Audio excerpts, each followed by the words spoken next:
And the subject of today's webinar is the CARE Act 2014, which governs the provision of adult social care in England. So that's what I'm going to be talking about today.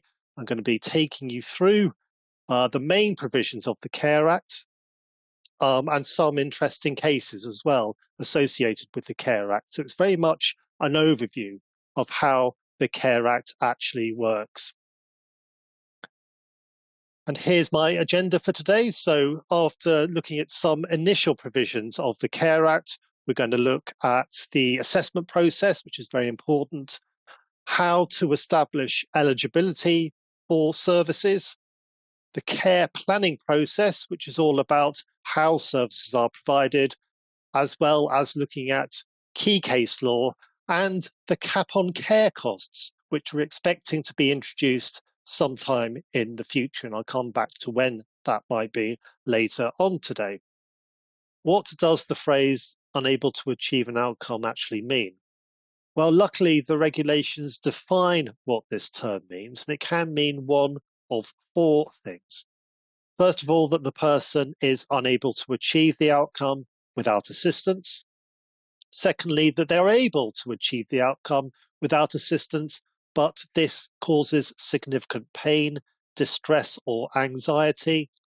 Thirdly, that they're able to achieve the outcome without assistance, but this endangers their health or safety or the health and safety of others. That they're able to achieve the outcome without assistance, but it takes significantly longer than would normally be expected. So it does have a more nuanced meaning than maybe at first glance it might suggest. Now, before going forward, it's also worth recognizing that carers also have very important rights under the CARE Act as well. So it's not just about the person with care and support needs, it's also about family carers or private individuals who are providing support to that person. First of all, there is a duty in law in the CARE Act to carry out a carer's assessment, which is contained in Section 10 of the CARE Act.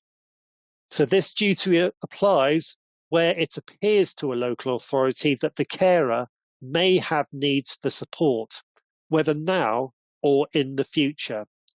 So a bit like the Section 9 duty, this is a very low threshold for a carer's assessment. It's only the appearance of need that triggers the duty to carry out an assessment.